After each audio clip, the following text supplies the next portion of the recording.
Hello, xin chào các bạn đã quay trở lại với review 5 phút. Ở cuối tập trước, biết Baekho đã sống vài nghìn năm tuổi, Quỷ Lệ đã hỏi cô xem có cách nào để cứu sống Bích Giao hay không. Nghe vậy, nữ nhân xinh đẹp trầm ngâm một lát rồi đáp, có một cách. Những người tu đạo Trung Nguyên các ngươi có lẽ ít biết đến, nhưng nhiều năm trước đây, ta đã từng chứng kiến có dị nhân thi triển hoàn hồn dị thuật, thu lại toàn bộ hồn phách của một người đàn ông, không may bị yêu ma thu mất một hồn ba phách. Theo ta nhận thấy, tuy tình hình có sự khác biệt, nhưng chỉ cần bằng hữu của ngươi thể xác chưa tan rã, hồn phách vẫn còn sót lại, chắc vẫn có thể cứu được. Vẻ mặt Quỷ Lệ vốn đang rất hưng phấn, nhưng khi nghe đến hoàn hồn dị thuật trên mặt không giấu được vẻ thất vọng, hắn thấp giọng nói, không giấu gì tiền bối, 10 năm nay, vạn bối đã qua lại Nam Cương không biết bao nhiêu lần, thậm chí đến cả nơi sơn cùng thủy tận trong vùng Thập Vạn Đại Sơn để tìm kiếm. Nhưng dù tìm kỹ thế nào đi nữa, vẫn chẳng thấy được chút tung tích nào của Hắc Vu tộc. Có người đã nói với vạn bối rằng, ngàn năm trước đây, Hắc Vu tộc đã bị tuyệt diệt. Nghe vậy, Baekho lấy làm lạ, rốt cuộc nàng nói ngày mai sẽ đích thân cùng hắn xuống Nam Cương tìm kiếm hậu nhân của Hắc Vu sư, vì 500 năm trước, bản thân đã từng gặp qua bọn họ. Màn đêm buông xuống, mỗi người theo đuổi một suy nghĩ riêng, nhưng nhìn chung cả hai đều không thể chợp mắt.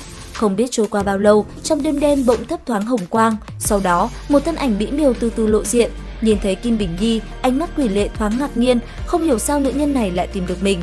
Mà ở phía đối diện, Kim Bình Nhi chứng kiến Quỷ Lệ ở cùng một nữ nhân xinh đẹp, trên người nàng ta còn mặc áo choàng của hắn thì không tránh khỏi suy nghĩ lệch lạc. Cô nghi vấn lên tiếng.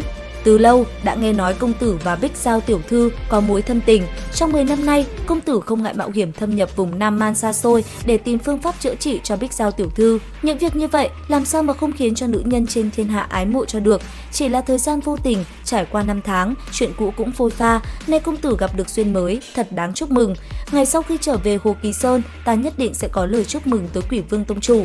Quỷ Lệ sắc mặt lạnh băng, sau khi nghe vậy, thần tình càng nghiêm lạnh, trầm mặc một lát, cả hai hỏi nhau xem có điều tra thêm được gì về phần hương cốc hay không, thế nhưng tâm cơ ai nấy đều kín kẽ, hiển nhiên không có ý định cho đối phương biết. Rốt cuộc, Kim Bình Nhi phá tan bầu không khí lạnh lùng lên tiếng.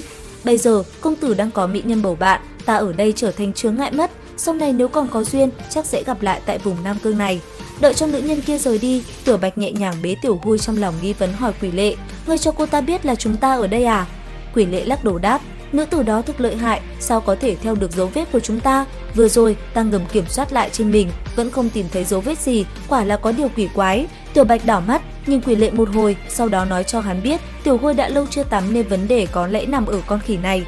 Bởi vậy không lâu sau, cả hai tìm được một con suối nhỏ, đã liền đem Tiểu Huy ra tắm. Xong xuôi, hai người một thú chính thức lên đường đi đến Thiên Thủy trại. Vừa dừng chân nghỉ ngơi, Hàn Bộ phát hiện cách chỗ mình không xa, có tiếng động vọng lại. Thì ra là Kim Bình Nhi đang bị Yến Tuân dẫn theo môn hạ phần hương cốc truy sát. Không chỉ có vậy, Quỷ Lệ bất ngờ nhìn thấy một bóng hình quen thuộc đang cùng Yến Tuân đuổi theo Kim Bình Nhi. Người này không ai khác chính là Lục Tuyết Kỳ. Song phương quyết chiến một hồi, rốt cuộc Kim Bình Nhi phát hiện ra sự tồn tại của Quỷ Lệ. Nàng ta nói nhỏ gì đó vào tai Quỷ Lệ khiến hắn khẽ giật mình.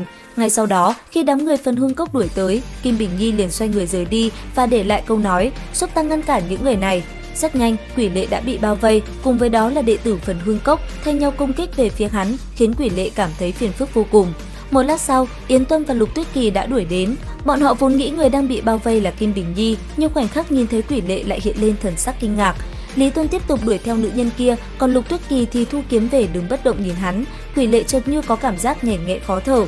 Không có ý động thủ, không chút sát ý, cũng không có ý làm hại tổn thương, chỉ là không biết thế nào, mỗi khi hắn đối diện với nữ tử này, sâu trong đôi mắt ấy dường như có thứ tình tự không thể gọi thành tên.